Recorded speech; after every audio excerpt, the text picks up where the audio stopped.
Welcome to Prison Wife Radio, where we play all the hits while we all wait in our car for the prison to open its gates, which is actually just really a door, and to welcome us in with open carry arms as they try to decipher which one of us is bringing in the drugs. Spoiler alert, it's the COs. I'm your host, Myra, and if you're out there listening, show some love.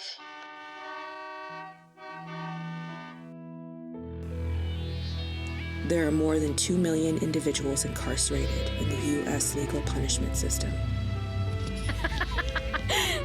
Prison wives are a lot like military wives, without all the thank yous. I mean, they won't show, right? So we have to tell. The system is most definitely the villain. Your loved one shows up to medical unconscious? They ain't telling He's been me down shit. for 20 years.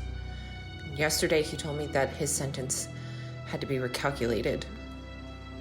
Their mistake added 2 years. There are more than 2 million individuals incarcerated in the U.S. legal punishment system. This is the story of the people who love them, involved. 50 days until my husband comes home, but it's not going to be 50 days after tomorrow. It will jump to 80 days tomorrow. Why, Myra? Why is that happening? I can already hear your fingers typing at me on Twitter, emailing me, texting me. You know I have a story for you. This is the case of the jalapeno that costs 10 soup packets, $50 to a street contact, and 30 days good time. Worth it. He would definitely think so. The story starts like this. Beans, rice, meat stick, cheese sauce, chips. Beans, rice, meat stick, cheese sauce, chips. Beans, rice, meat stick, cheese sauce, chips. Beans, rice, meat stick, cheese sauce, chips. Beans, rice. My husband has essentially been eating the same food for almost 2 decades, week in, week out. Chow is the same, store is the same, food packages are the same, so even the snacks get pretty redundant. So you can imagine the delight and awe an incarcerated person may experience when the sustainable farming program shows up and lays down roots. Actual roots from real vegetables. Vegetables growing at a prison, it's like placing a bucket of ice water in the middle of a desert. It's tempting. It's taunting. My husband hasn't seen a fresh jalapeno in more than 18 years. And so naturally, a guy who knows a guy working out at the vegetable farm offers a jalapeno in exchange for soup packets and $50 street. Of course he says yes, because imagine if it's all of a sudden beans, rice, meat stick, cheese sauce, chips, jalapeno. Now we're talking some fucking nachos. Of course, a cell search that night finds the contraband jalapeno and sends him to the hole. Do I think it's a coincidence he got a cell search that night? No. Short time is scary time. Remember, people are going to settle their debts. But do I think that the person who sold him the jalapeno was a ratatouille? No. And if your wife is listening right now, please don't feel anxious. We don't think you had anything to do with it. Of course, I wouldn't name names because now I know how much the cops fucking love listening to Prison Wife Radio. Let's move on from the jalapeno and talk about the infraction. All my 101 Intro to Prison students know. Infraction, whole, hearing, guilty. Rinse and repeat. They always find him guilty. They always take him to the hole. He's been to the hole so much it's hard to keep up with what for. He's been taken for out of bounds. Being in an area the prison incarcerated people aren't allowed, failing to program, failing to produce urine within an hour of a UA test, extra books in his cell, extra toiletries in his cell, extra anything in his cell, not snitching, not yarding in, fighting, not snitching on who was fighting, investigations, separate T, being on the yard when a riot broke out, not snitching on who started the riot, not snitching on who stabbed an incarcerated person in the chapel, performing surgery in a cell on a cellie, disclaimer surgery was fully consented on by the cellie. There's more, but you get the picture. In almost 2 decades of incarceration, he's been taken to the hole easily more than 50 times. But this time was by far the dumbest. A jalapeno in his cell. A motherfucking jalapeno. Had to pack up all his shit, be in solitary for a week, waiting for some stupid hearing, all because of a fucking jalapeno. Yesterday was the first time I saw him. Seg visits are brutal because they are no contact. He's shackled with belly chain and leg restraints. The cuffs were so tight on his wrists his hands were purple.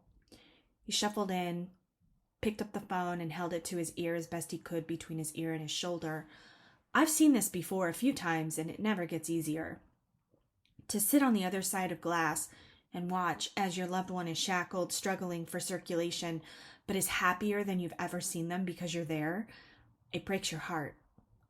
This is happening because a vegetable-deprived brain wanted a vegetable. It's inhumane, indefensible, and I would add that this sustainability project may want to consider how much misery they contribute by placing a bucket in the desert and co-signing punishment for anybody who touches the forbidden water. I know they feel like they're doing a great thing by teaching incarcerated individuals to farm, but if the population can't eat what they're farming, how good is that thing that you are doing? Maybe use your power to lobby government to go back to having real food in prison. Otherwise, it just feels like another way that a grad student at some university gets to apply for grants to create a program in a prison and check off the box on their resume that says, I did so good. That's it for today. If I keep going, I'm going to say some things that hurt feelings of the people who are really just trying their best. But when your best is propping up a brutal system, I'm sorry. It's not actually your best. That's all. I'll see you next time when I'll talk to you about work release and getting ready for him to almost come home. But since I'm here, maybe we'll end it with a little song Sophie, you know her, big ass little Ophi, wrote and made me sing on. It's called Investment Banker's Daughter. Sophie is really a gifted songwriter, but nobody's supposed to know that, so don't go telling anyone. You're welcome. And I've been great. I was born an investment banker's daughter,